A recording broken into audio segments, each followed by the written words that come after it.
झाल हे सुद्धा मन आहे महाराज.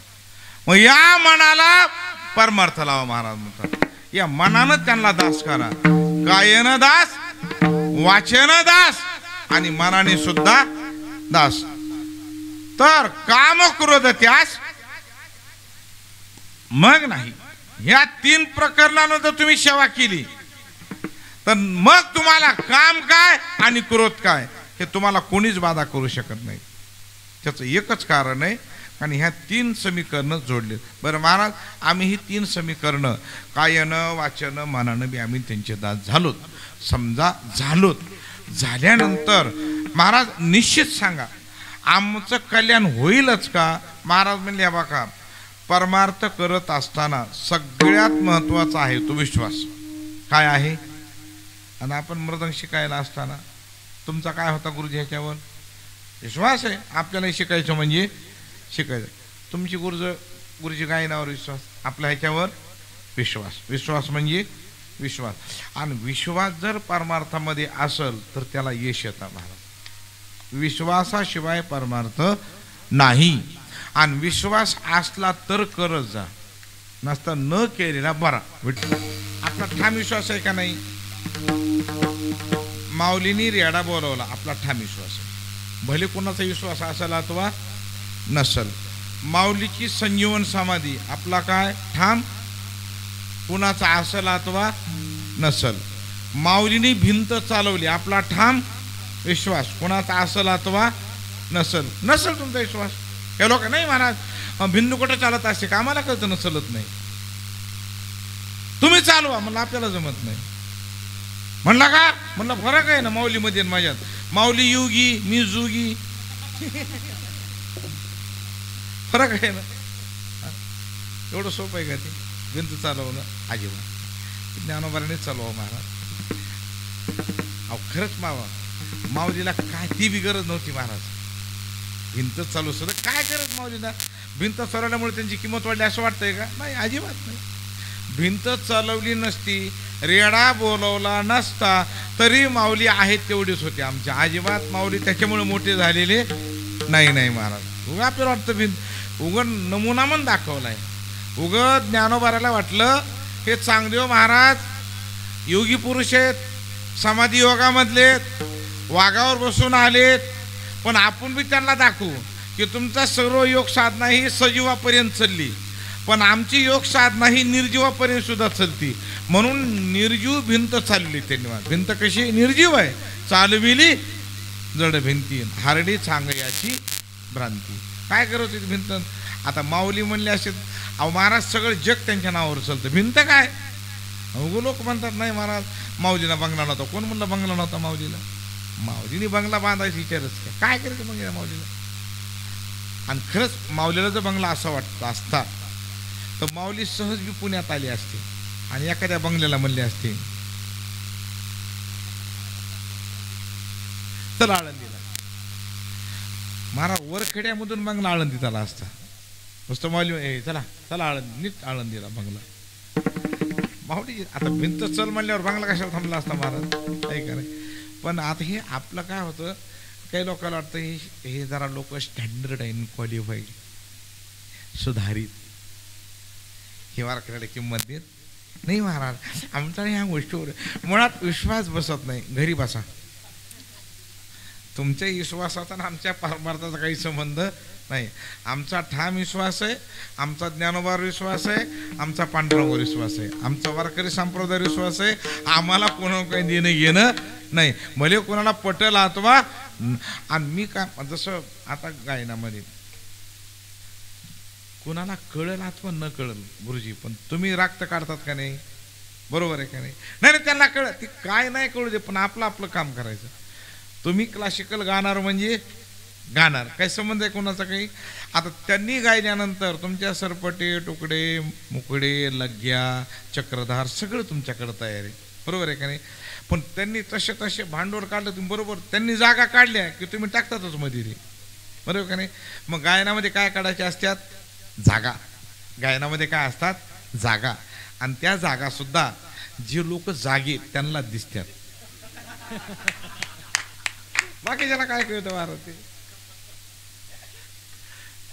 इथून गाव लागतो महाराज, जीव तोडून गाव लागतो. काही लोक नाव ठेवतात काय महाराज गायक नुसतं हॅ हॅ करतात, तू ये ना इकडे हॅ हॅ करतात. म्हणजे मोकार बोलतात लोक महाराजींना, कारण आपलं ह्या ह्या करायला 30-30 वर्ष चाललेत बाबा. खरं सांग किती 30 वर्षांना किती तुम्हाला स्वतः पराकाष्ठ आहे महाराज.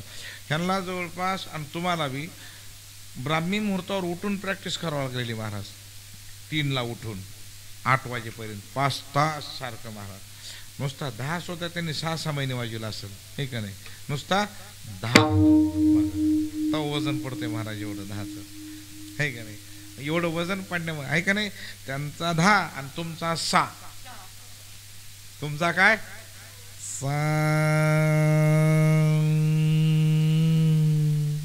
तुमचा 6 आणि त्यांचा 10, 6-10.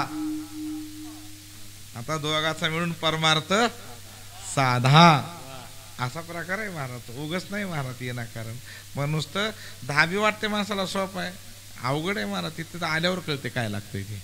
तर मी सुद्धा प्रयत्न केला तर मग सोडून दिलं ते पुन्हा.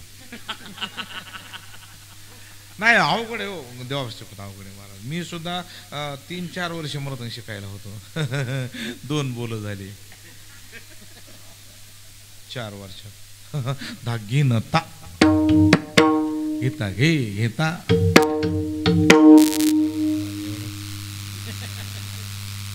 त्याच्या पुढे सरकलच नाही केव्हा. इकडे बी आलतो, हे बी नाही जमलं, मग इकडं आलो.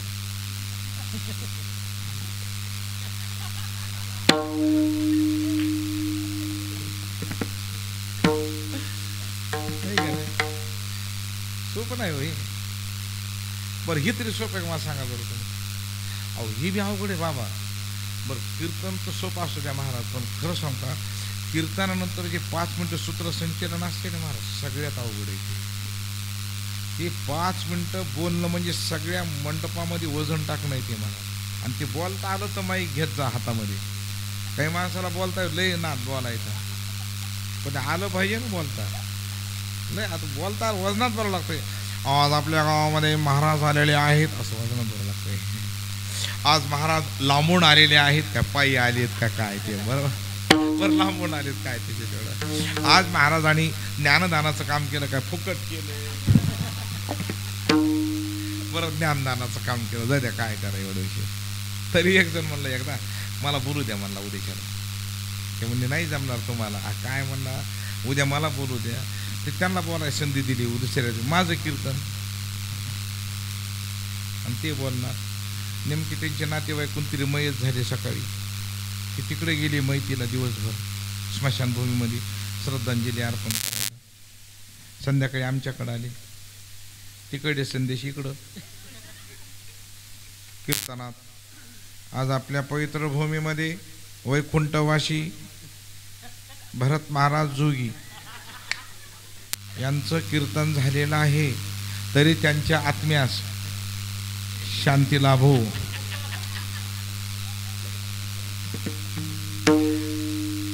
अरे म्हणलं परळीवाशी तरी म्हणून डायरेक्ट वैकुंठवाशीच का, असा राग आला बाबा त्याचा.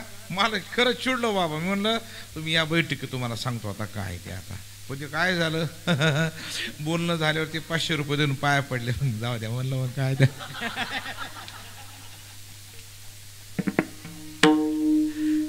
अजून 2दा म्हणून म्हणलं आपल्याला काय त्याच्यात. कारण काय सांगायलो, हे बोलता आलं पाहिजे, बरोबर आहे. आणि हे सगळं करत असताना आपला काय पाहिजे, ह्याच्यावर विश्वास, हे का नाही. आपण विश्वास ठेवला रामप्रभूवर, म्हणून 560 वर्षांनंतर का होईना पण मंदिर झालं का नाही. काय होता आपला विश्वास. मंदिर वही बनाएंगे, है का नाही. त्याला किती वर्ष लागलं, 560 वर्ष लागलं. पण 560 वर्ष आपण विश्वास काय केला, सांभाळून ठेवला. जवळपास 5 दुनी 10, 11 पिढ्यापर्यंत आपण ते सांभाळून ठेवलं विश्वास. किती पिढ्या, तेव्हा ती 22 जानेवारी आपल्याला उजाडली गेल्या वर्षी, बरोबर आहे. आणि उजाडल्यामुळं आपला विश्वास सार्थ झाला. त्याचं एकच कारण आहे, फक्त ह्याच्यामध्ये काय पाहिजे? विश्वास. त्याचं उत्तर अभंगाच्या दुसऱ्या चरणात. विश्वासितो करी स्वामीवरी सत्ता, विश्वासितो करी स्वामीवरी सत्ता, विश्वासतो स्वामीवरी सत्ता, विश्वासतो करी स्वामीवरी सत्ता, सकळ भोगिता होय त्याचे, सकळ भोगिता होय त्याचे, सकळ भोगिता होय त्याचे, सकळ भोगिता होय त्याचे, विश्वास तो करी स्वामीवरी सत्ता, विश्वास तो करी स्वामीवरी सत्ता, विश्वास तो करी स्वामीवरी सत्ता, विश्वास तो करी स्वामीवरी सत्ता. महाराज म्हणतात विश्वास येतो करी आणि स्वामीवरी सत्ता. आपला काय पाहिजे? विश्वास. आणि विश्वास जर स्वामीवर असेल किंवा स्वामीचा बी आपल्याला विश्वास ठेवण्या इतकी आपली सेवा महत्वाची महाराज. आणि तेवढी सेवा जर महत्वाची झाली तर महाराज विश्वास येतो करी स्वामीवरी सत्ता. महाराजांच्या कालखंडामध्ये महाराज मोहिमेवर निघाल्यानंतर एका राज्यात गेल्यावर तिथला राजा त्यांना शरण आला महाराजांना आणि त्यांनी सांगितलं, महाराज काय आपलं असेल ते घ्या तुम्ही. तानाशा तिथला जो होता तो शरण आला आणि त्याने सांगितलं, महाराज काय असेल ते मी तुम्हाला शरण आलो, घ्या तुम्ही सगळं. महाराजांना सर्व त्यांनी अर्पण केलं. महाराजांच्या बरोबर 1,00,000 फौज होती त्यावेळेला, 1,00,000. मग त्यांनी आग्रह धरला की राजे तुम्ही माझ्या राज्यामध्ये 3 दिवस थांबा, 3 दिवस तरी. शिवप्रभू म्हणले थांब 3 दिवस, काय अडचण नाही. पण ज्यावेळेला हे बाहेरच येत नाहीत त्यावेळेला बाहेर सैन्यामध्ये हलकल्लोळ झाला की राजे कसे बाहेर येत नाहीत आपल्याला. मग महाराजांनी सांगितलं तानाशाला, अरे मी त्यांना दिसल्याशिवाय ती शांत बसणारच नाही. ज्या दिवशी मला ती पाहतील ना मग ती शांत बसणार, असे धिंगाणा करतील म्हणले ते. आता मग महाराजांनी सांगितलं थांबा आपल्याला 3 दिवस थांबायचं. ठीक आहे म्हणले राजे, मग थांबायला काही अडचण नाही.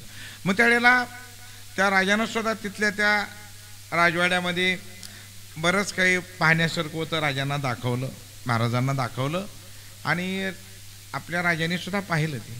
आणि राजे पाहू लागले सर्व आपले हे येते सर्वजण. आणि पाहिल्यानंतर मग एक दिवस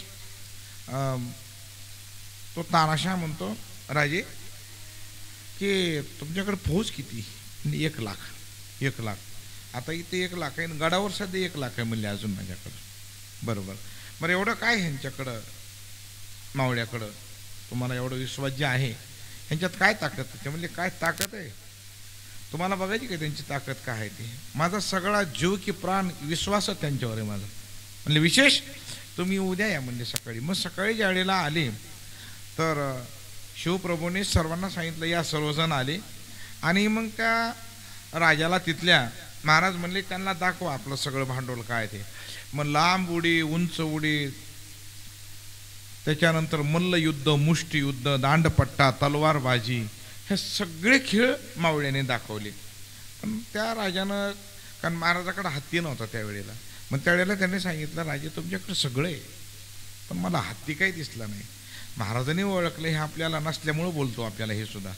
महाराज म्हणजे त्याचं कारण कसं आहे, मला हत्तीचं माझ्या सैन्यात कामच पडलं नाही. म्हणले का? माझा एक मावळा हत्ती तोला मोलाचा, मग मला हत्तीची गरज लागत नाही. ते म्हणले कस काय? हा म्हणले माझा एक मावळा हत्तीला मारतो म्हणले.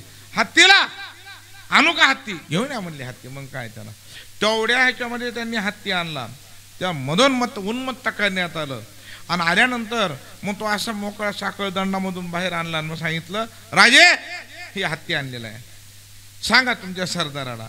महाराज म्हणले मी कुणाला सांगणार, तुम्ही सांगा म्हणजे कुणाला बी, 1,00,000 फौजीमध्ये कुणी बी. मग मात्र राजा मला कमाल आहे, काय विश्वास आहे महाराजांचा की कुणालाही सांगा हत्ती मारू शकतात म्हणून. मग महाराजांच्या मागं सिंहासनावर 9 सरदार उभा होते, 9 सरदार. तर 9 सरदारापैकी भूतोंडे, राजगडाच्या पायथ्याला आहे भूतोंडे म्हणून गाव आहे, आणि त्या भूतोंड्याची येसाजी कंक ही सरदार होते. आणि ते छत्रपतींच्या कालखंडा शहाजीराजेपासून होते, मोठ्या महाराजापासून होते महाराज. आणि मोठ्या महाराजांनी मुद्दाम सुपा परगणा महाराजांकडे आल्यामुळं सांगितलं तुम्ही ह्यांचा सांभाळ करा आता सर्व, म्हणून ते त्यावेळेला येसाजी कंक हे महाराजांच्याच पूर्णाच्या मध्ये होते सानिध्यामध्ये. मग रोज महाराजापेक्षा वयानं मोठे आणि सगळ्यात उंचीनं लहान होते, ते विशेष आहे महाराज.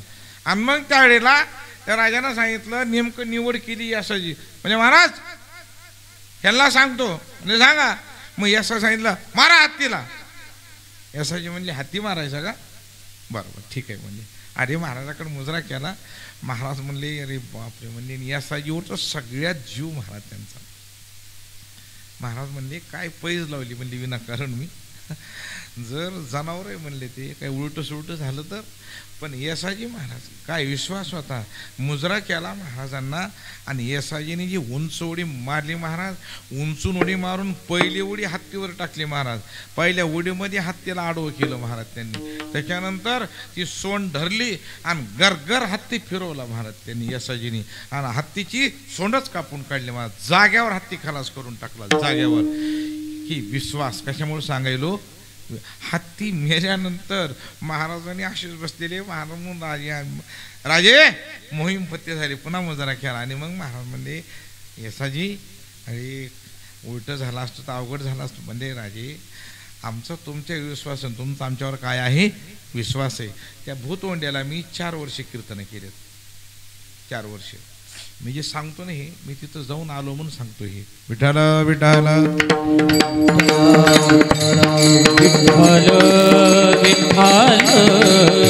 विठाल.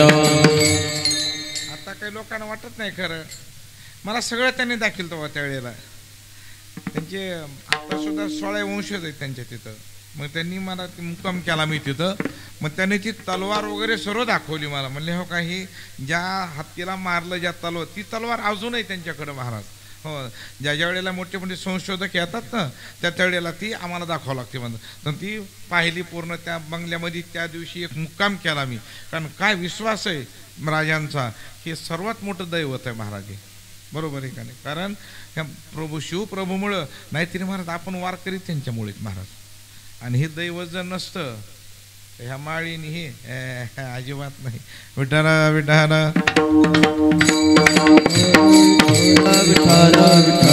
कशामुळे सांगाल तुम्हाला विश्वास हे काय आहे, विश्वास. विश्वास येतो करीन स्वामीवरी सत्ता. तुम्ही तेवढा विश्वास जर परमार्थावर ठेवला, परमार्थावर, तर तुमचं काम झाल्याशिवाय. आणि ज्यांनी ज्यांनी विश्वास ठेवला त्यांचं काम झालं महाराज. आता तुम्ही किती ठेवायचा आणि कुठे ठेवायचा हे आपापला विषय. विठाल विठाल विठाल विठाल विठाल विठाल. मग अनेक आपल्याकडे उदाहरणं सापडतील, अनेक प्रकारचे पुराणामध्ये पुरावे आहेत, मोठे मोठे ग्रंथामध्ये अनेक कथा आहेत अनेक. हा ज्यांनी ज्यांनी समजा तुम्ही स्वामी का गुरुभक्ती ह्या विषयाचं चिंतन बघा तुम्ही. ज्यांनी ज्यांनी स्वामी विश्वास ठेवला, गुरुभक्ती ठेवली, त्यांचं कल्याण झालं महाराज. त्यांचं फक्त काय पाहिजे तिथं, नामदेवरायाचा भक्त तिथं विश्ववा स्वामीकडे गेल्यावर काय होता, फक्त विश्वास, बाकी दुसरं काही नाही. कारण ती बघण्यासारखी सुद्धा नव्हती ना अवस्था महाराज. कारण पिंडीवर पाय ठेवले होते त्यांनी. पाय कुठं होते, पिंडीवर पाय. आता विश्वास ठेवायचं कसं नेमका. आता ज्यांच्याकडे आपण आलोत ते गुरु करायचे, आणि त्या गुरुचे पाय कुठे आहेत, शिवलिंगावर. आणि भगवान काय म्हणतात, जा त्यांच्यावर विश्वास ठेवा. कसा ठेवायचा विश्वास, कसं दर्शन घ्यायचं त्यांचं. पण म्हणजे जाऊ द्या, भगवान म्हणतात ना चला विश्वास ठेवू. महाराज हो महाराज म्हणजे काय बाबा, अहो पंढरपुरावरून आलो मी. हो बरं. मग अहो पांडुरंगानं पाठवले तुमच्याकडं. मग काय इच्छा आहे, आता काय इच्छा तर होती भरपूर, पण आता मावळली इच्छा तुम्हाला बघितल्यानंतर. म्हणले का, नाही आता विश्वास राहिला म्हणले आता का काय विश्वास महाराज अहो तुम्ही चक्क झोपलात झोपण्याबद्दल काही नाही अहो तुम्ही आखे दोन्ही पाय पिंडीवर शिवलिंगावर हे कस काय ते म्हणले मला तरी कुठं कळतं माझे पाय शिवलिंगावर आहेत म्हणून जाऊ दे म्हणले मला सुद्धा नको वाटतं रे ते पण आता आलास ना बाबा एक काम कर आता तुझ्या हातानं ते पाय उचल आणि खाली ठेव आता तेवढं काम करून जाय मग पंढरपूरला परत ठीक आहे म्हणले आता पण ना कुठेच पाय हे काय म्हणजे बघ ते पाय धरले असे दोन हातात धरले उचलले आणि ठेवले खाली त्याच्या खाली शिवलिंग सगळीकडे फिरले महाराज गोल सगळं जिथं तिथं काय निघू लागलं शिवलिंग शिवपिंड तयार होऊ लागले मग नामदेवराय म्हणले ह्यांनी शिवलिंगावर पाय ठेवणं हे आपलं म्हणणं चुकीचं आहे कारण का एक खरंय शिवजीनी ह्यांचे पाय डोक्यावर धरलेत हे मात्र खरंय हे मात्र खरंय विश्वास झाला का हे पाय ठेवणार नाहीत पण भगवान शंकरच त्या महापुरुषांचे पाय आपल्या डोक्यावर धारण करतात हा विश्वास बसला ही परमार्थामध्ये काय आहे विश्वास आणि मग विश्वास स्वामीचे त्या ठिकाणी काय झाले दात झाले एवढा विश्वास ठेवावा लागतो महाराज विठाल विठाल विठ्ठल विठ्ठल आपला परमार्थ विश्वास पाहिजे महाराज हे सांगतात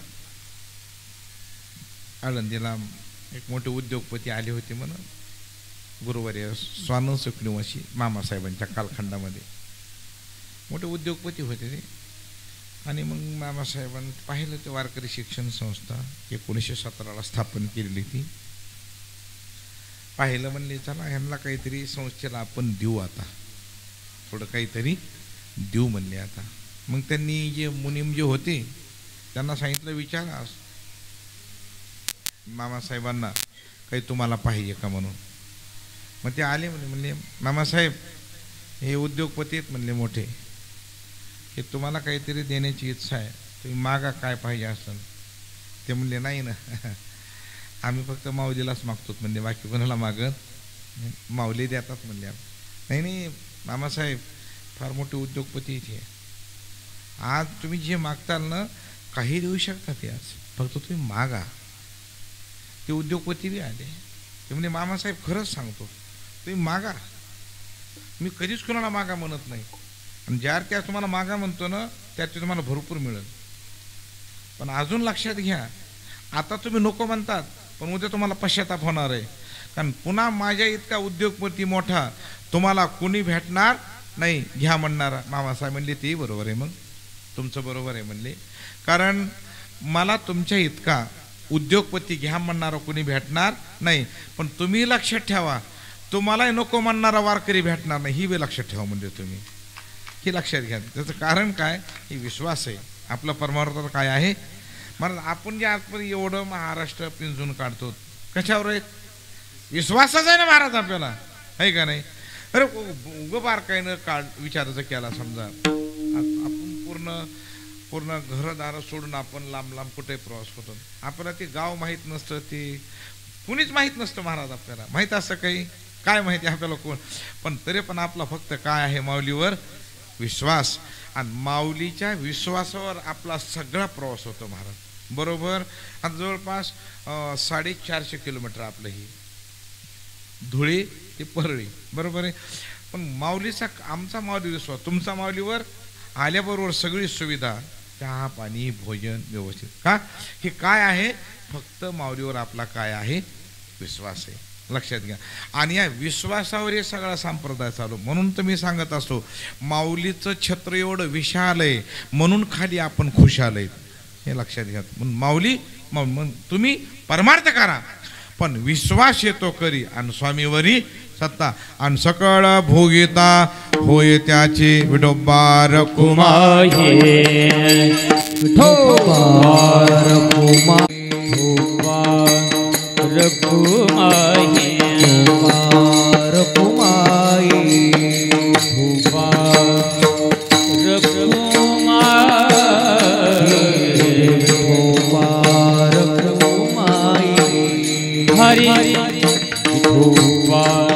हरी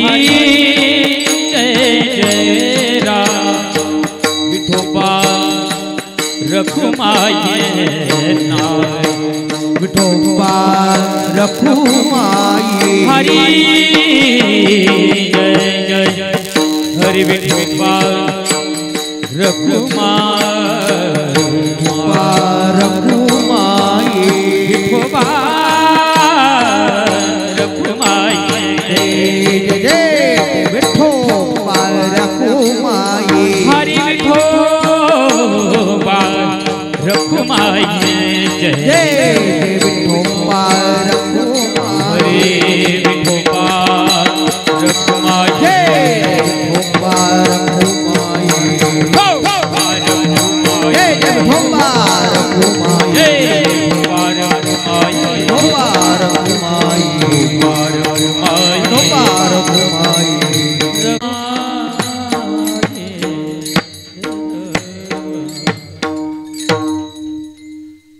काया वाचा मने झाला विष्णुदास काम क्रोध त्या समाधी तिना